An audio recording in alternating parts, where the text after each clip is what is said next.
No, takže sme obci Vyšný Šipov. Tak, Vyšný Šipov 272. 272. Tento pán, kamionista, prezvisko Kotuľák, nám urobil takú reklamu, že ja som bol asi 10 km od neho a on si púšťa so synom pesničku Serou, Karmenkou, pesničku České lito tradícia.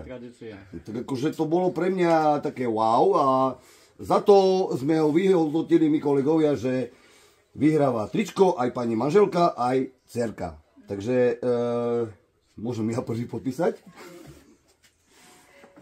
Takže my name. No, poprosím zakladateľa Rosu, Andreja Čerkalu, bubeníka. Andrej, nech sa páči. Nie je to miznúce pero? Jaké? Nemiznúce. Toto už nezmizne. Mišku, ďalší zakladateľ Rosu. Hej. Na pravú stranu mu daj. Na stredok. Takú fixu, že aj na chvíľu srdečko.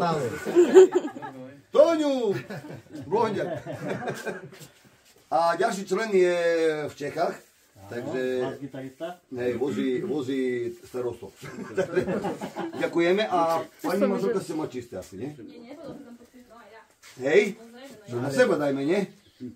Však tričko cez tričko. A ju dopredu, tu na, to netreba, tu poď. Tam? Manžel povolí?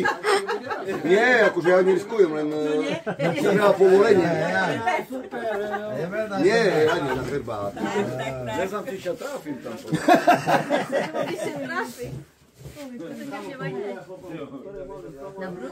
No, Andrejku, poď.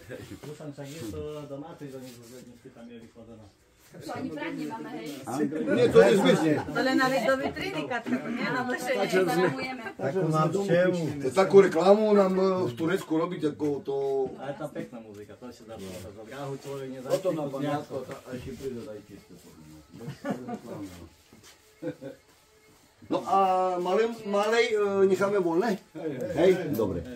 Takže... Ona príde viac za vami. Príde po frajera si do Čirča. Treba ju šteľovať na